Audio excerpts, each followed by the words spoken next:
de travailler ensemble. Et je crois que tout le monde était à Monastir intéressé par ta conférence. Donc, merci. Voilà. J'espère qu'ils le seront aussi après. Alors voilà, je vais peut-être pas présenter tout le monde, mais Cathy est la présidente cette année. Madame le Président ou Madame la Présidente, je ne sais pas, selon. Madame la Présidente. Voilà. Monsieur Perrin, enchanté. Absolument, moi de même. Bienvenue à tout le club. Et puis Cathy, on te laisse, et bonjour donc à tous les clubs de Monastir, on vous laisse en compagnie de Jacques qui va nous présenter Tu te présentes ou pas? Jean-Luc Perrin, et bonne conférence à tous. Oui, c'est un plaisir d'avoir servi modestement d'intermédiaire pour bloquer une date avec Jean-Luc. C'est un ami, mais un ami rotarien. Je veux dire par là qu'au fond, on ne s'est connu qu'au travers du Rotary il y a maintenant 11 ou 12 ans à peu près, dans le cadre du gouvernorat de Patrick Liénard, qui a eu un gros avantage en ce qui nous concerne, c'est qu'il a bissé notre ami Patrick, et donc nous avons fait 2 fois le gouvernorat de Patrick Liénard. Voilà, depuis, eh bien, bon, on entretient des relations plus qu'amicales, plus particulièrement dans nos alpages, puisque nous nous retrouvons régulièrement, au fond beaucoup plus souvent dans les alpages qu'à Genève.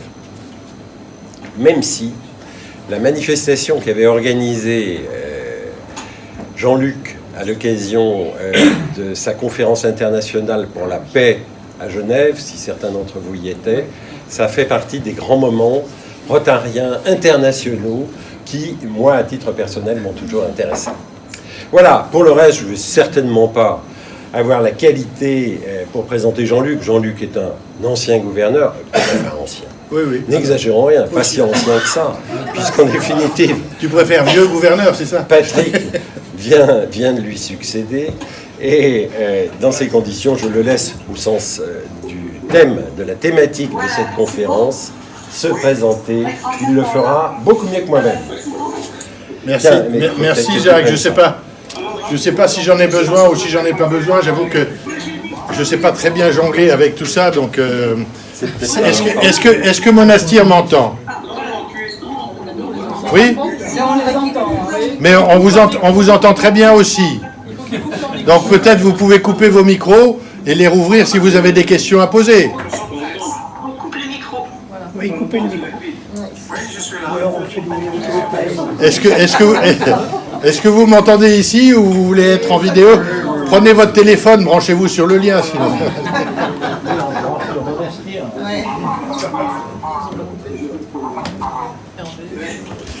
Merci Jacques. C'est un plaisir pour moi d'être à nouveau ici, puisque je me souviens très bien de ma visite de gouverneur. C'était sur une petite fenêtre comme ça où on pouvait se voir. Et donc j'ai effectivement un très bon souvenir d'avoir déjà pris la parole devant vous dans une autre fonction. Je vais essayer de parler plus fort qu'eux, comme ça ira.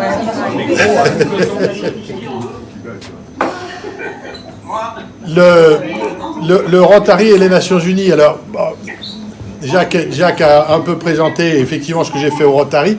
Par contre, j'ai aussi une petite partie Nations Unies, si vous le permettez. J'ai seulement travaillé 30 ans. C'est surtout le mot travailler aux Nations Unies qui est important.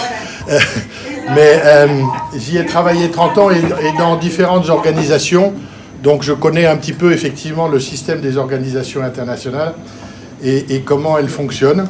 Et c'est pour ça que depuis 2 ans maintenant, les présidents successifs, à savoir Shekhar Mehta et notre Jennifer Jones, ont eu l'amabilité de me nommer, alors accrochez-vous parce qu'il y en a pour un moment, représentant principal du Rotary international auprès des organisations internationales à Genève. Je l'ai dit dans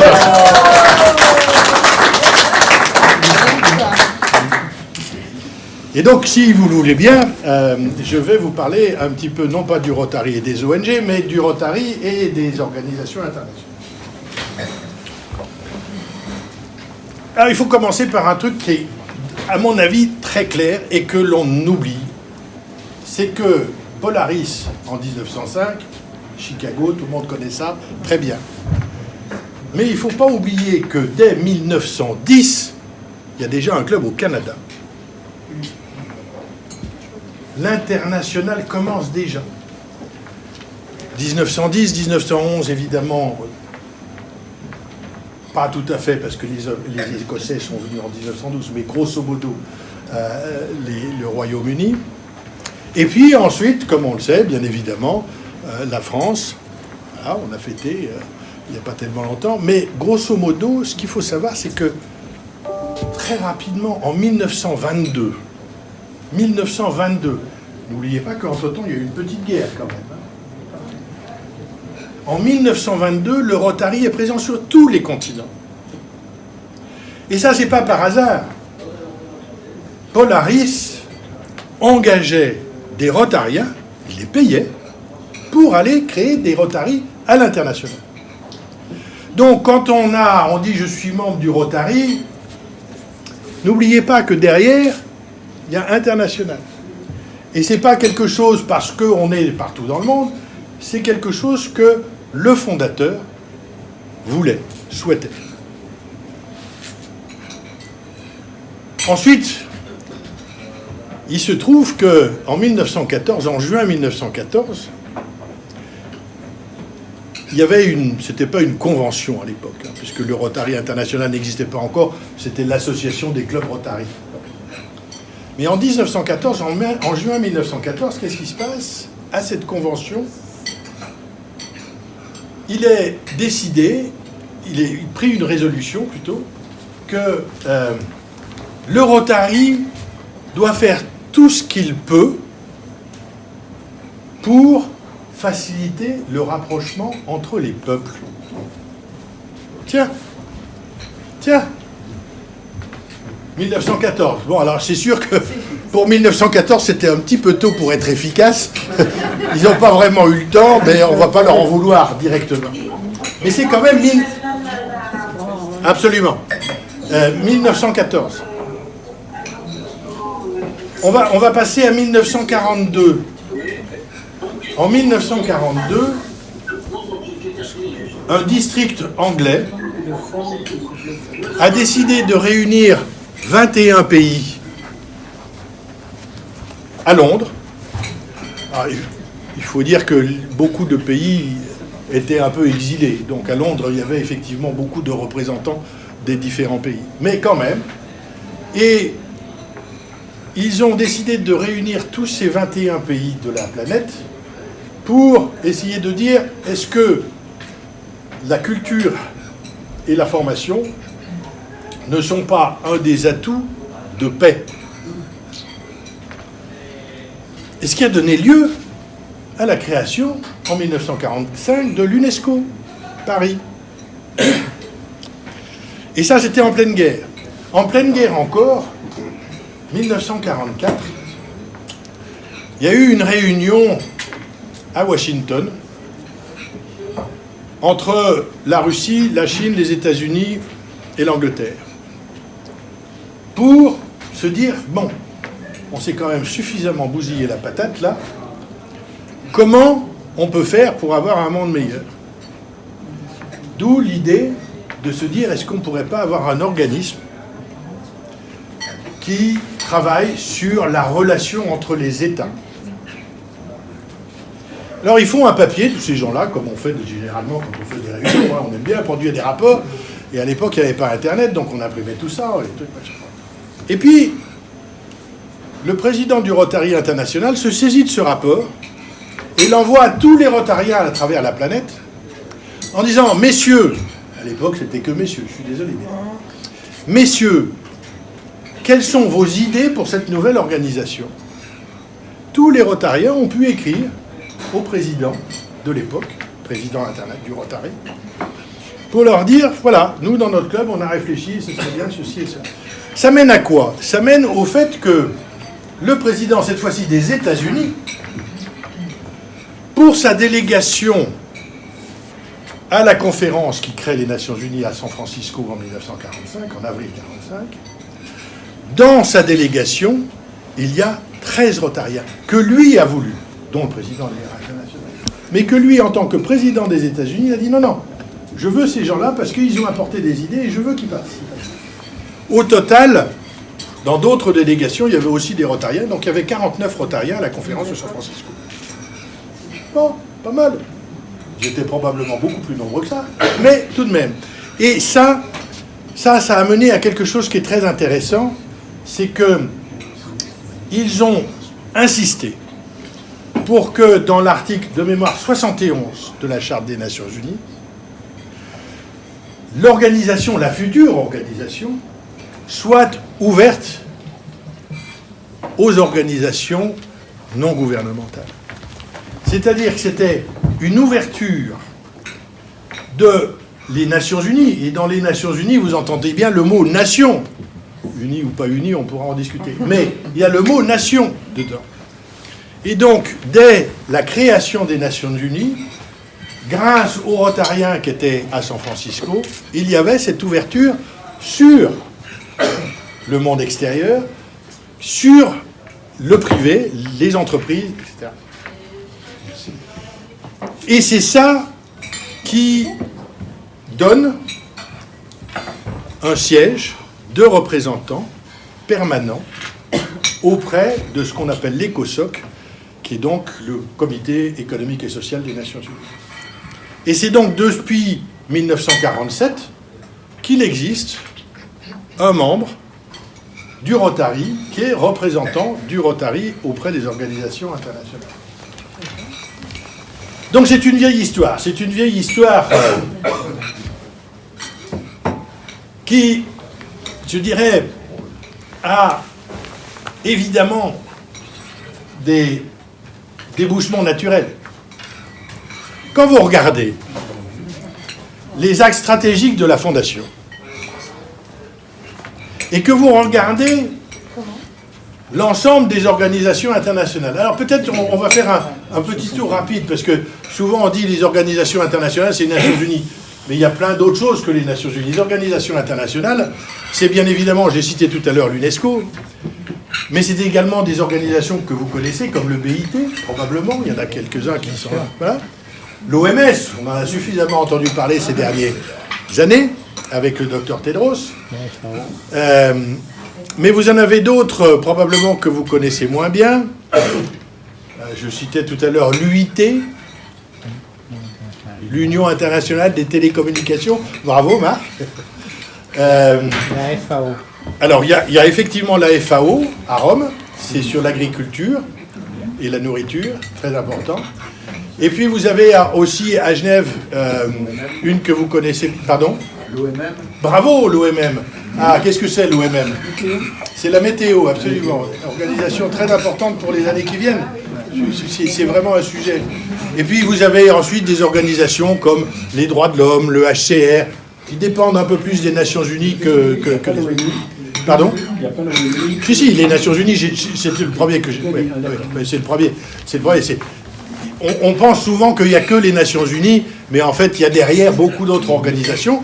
Et puis, il y a celle quand même dans laquelle j'ai travaillé 25 ans, qui est un peu moins connue, et qui s'appelle l'OMPI, la propriété intellectuelle, donc la propriété industrielle et droit d'auteur. Donc, toutes ces organisations, en fait, travaillent sur des sujets qui sont tout à fait en parallèle avec les axes stratégiques de la Fondation. Vous prenez la santé, ça c'est le plus facile, mais vous prenez l'agriculture, bien évidemment, le développement économique, bien évidemment, l'environnement, il y a l'UNEP qui existe. Voilà, l'ensemble des axes stratégiques de notre fondation couvre l'ensemble de ce que font les organisations internationales. L'UNICEF en fait partie. Dès qu'il y a UN devant, il y a des chances que ça fasse partie. Et donc ce rapprochement est évident. Maintenant, on a ce rapprochement. Qu'est-ce qu'on en fait ? D'abord, la première chose que je suis en train de faire, c'est de vous expliquer que ça existe, ce rapprochement. Cette correspondance, en fait, entre nos activités. Et que donc, nous, de notre côté, il faut qu'on soit prêts à participer à ça.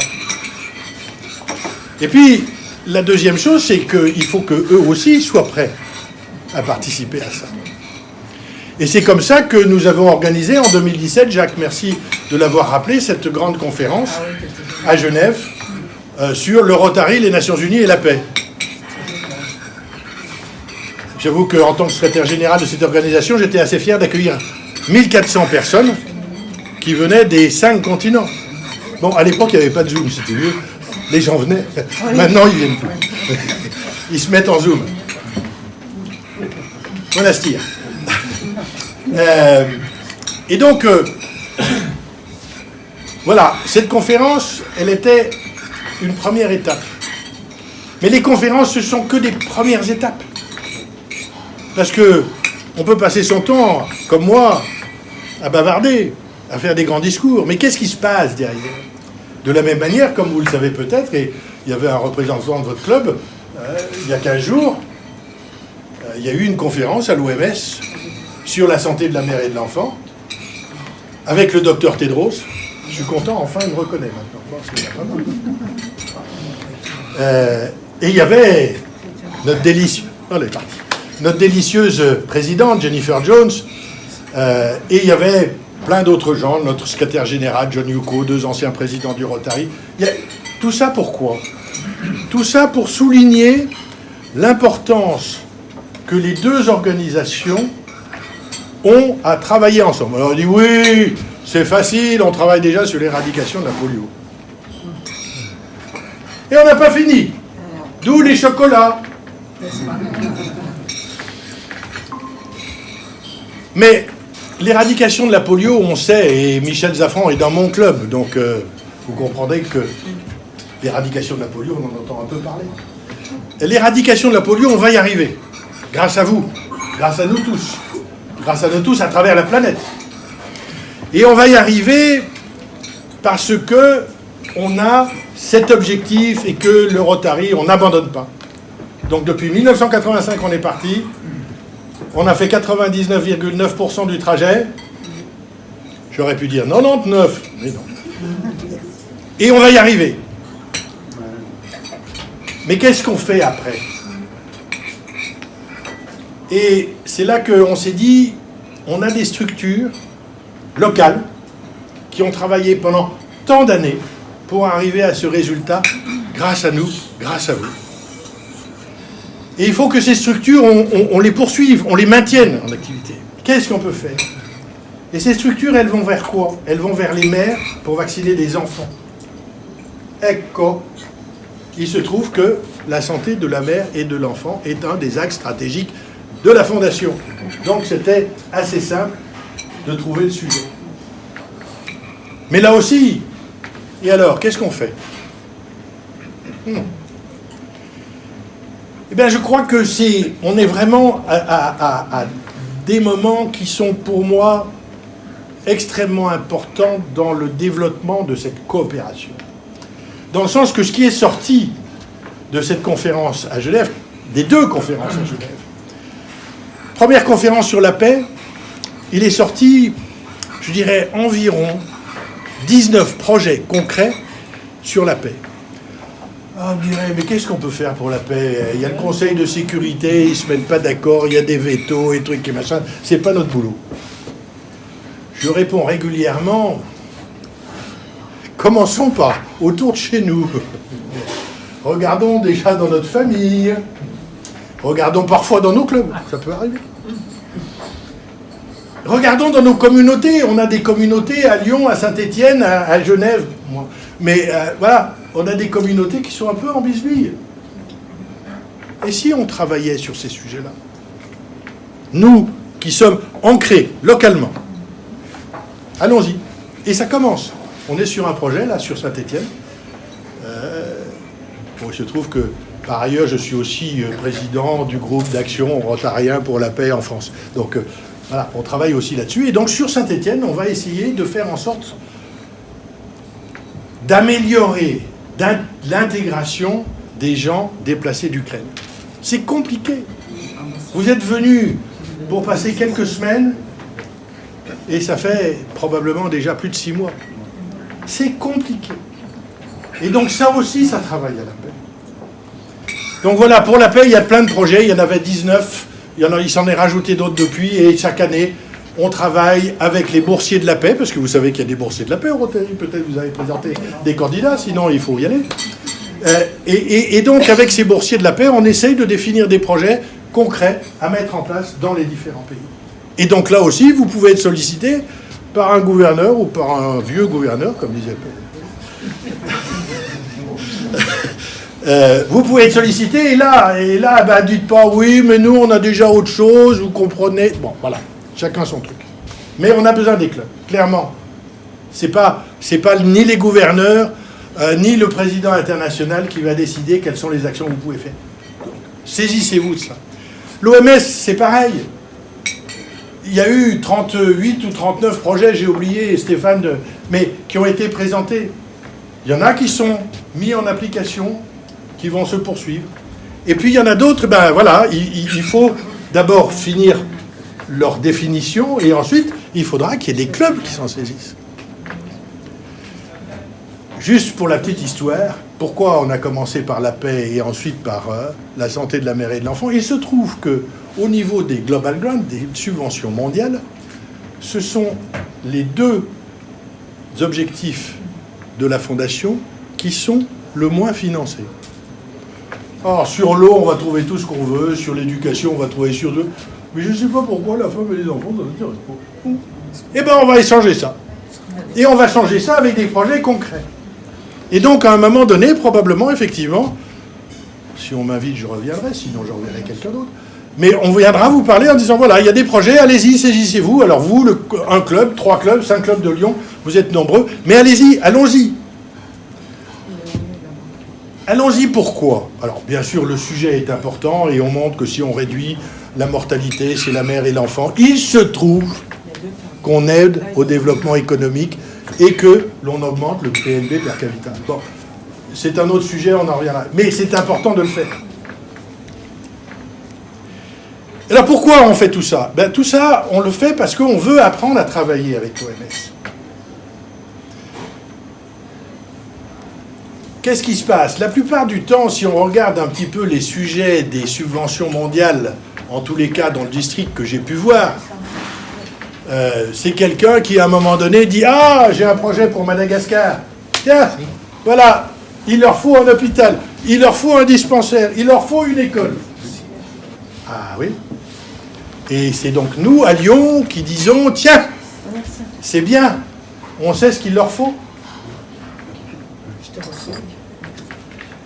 Eh bien, en Tanzanie, ça y est, on a montré qu'on pouvait faire différemment. Des clubs, bon, alors c'est un peu plus compliqué, ils parlent le suisse allemand. Mais ils se sont mis auprès de l'OMS, et avec l'OMS, en Tanzanie, ils ont défini un projet. Et donc, comme c'est avec l'OMS, c'est bien évidemment avec le gouvernement, parce que l'OMS, c'est une organisation dont les États membres font partie du conseil d'administration. Donc, on se retrouve avec un projet tripartite. Le Rotary et les Rotariens locaux, l'OMS et les gouvernements. Et ça marche. Et c'est là-dedans qu'il faut aller. Il faut probablement se dire que quand on a vécu à un moment donné 15 jours ou 3 semaines dans un beau pays et qu'on a dit « Oh, ben là, on a rencontré sœur machin, alors elle n'a pas besoin de couverture et de trucs et de machin, il faut lui envoyer des livres. » Oui, oui, c'est sûr. Mais est-ce que c'est vraiment la priorité? On ne sait pas. Voyons avec l'UNESCO, ils ont certainement des idées là-dessus. Ça ne veut pas dire que ça marchera à chaque fois, mais ça veut dire qu'on peut le faire. Et ça veut dire que quelque part, j'allais dire, on doit le faire, on doit faire cette démarche. Parce que, quelque part, quand on travaille ensemble, on est plus fort. Kofi Annan, ancien secrétaire général des Nations Unies, disait en cours qu'on ne peut pas arriver au développement économique et à la paix en travaillant tout seul. On est obligé de travailler ensemble. Merci beaucoup.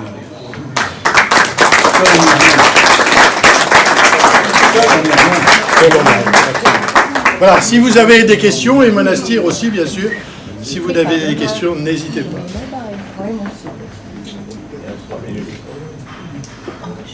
Oui. Est-ce qu'il y a aussi un représentant pour le Sort Optimiste, pour le Lions, ou est-ce que le Rotary est le seul représentant? Alors, il n'y a qu'une organisation, le Lions, effectivement, qui est venu 2 ans après nous. Ah, d'accord. Et c'est la seule. Alors, il y a d'autres choses qui sont intéressantes quand on considère un petit peu la sphère du Rotary et la sphère des organisations internationales. Et pour moi, c'est très important aussi. C'est que nous avons, les 2 organisations, à faire face aux mêmes défis. À savoir que si on regarde bien l'histoire, le Rotary est certes né en 1905, mais grosso modo, s'est développé dans nos pays européens après les années 50, après la Deuxième Guerre mondiale. Et finalement, les Nations Unies sont nées, évidemment, après la Deuxième Guerre mondiale. Si bien qu'on se retrouve, grosso modo, un petit peu, nos 2 organisations, dans les 70 ans. Comme moi, quoi. Et donc, on ne peut pas continuer comme ça. Holger Knack, notre président, il y a 2 ans, quand j'étais gouverneur, nous disait « Le Rotary change, le monde change, le Rotary doit changer. » Pardon. Le monde change, le Rotary doit changer. Et il rajoutait derrière « Vous vous souvenez de Eastman Kodak ? Il n'a pas changé, il a plongé. » Donc nous devons changer. Et ça, c'est très important, aussi bien pour le Rotary que pour les Nations Unies. On a à faire face aujourd'hui à une crise du multilatéralisme aux Nations Unies. On ne peut pas y échapper. C'est comme ça. Des petits États sont moins des petits États et ont envie de parler. Des groupes se sont formés, ils sont différents. Mais donc, on ne peut plus fonctionner de la même manière. Et au Rotary, c'est pareil. La manière dont on s'organisait dans nos clubs, dans nos réunions statutaires, etc., ça ne marche pas forcément maintenant avec les gens qui ont 35 ans. L'âge à peu près à laquelle je suis rentré au Rotary. Donc il faut qu'on change. On a un autre défi qui est à mon avis commun, c'est que le poids économique se déplace de notre Occident, Amérique du Nord, Europe, vers l'Asie. Et c'est pas fini, l'Afrique est en train de monter. Et c'est également vrai pour les Rotariens. Allez voir les courbes de recrutement. Les courbes de recrutement, elles ne sont pas tellement en Europe, même s'il y a des pays qui font mieux que nous, mais beaucoup en Asie et en Afrique. Donc là aussi, nous avons un défi culturel à saisir et à mettre en valeur pour nous rendre plus forts. Merci pour la question que vous n'aviez pas posée.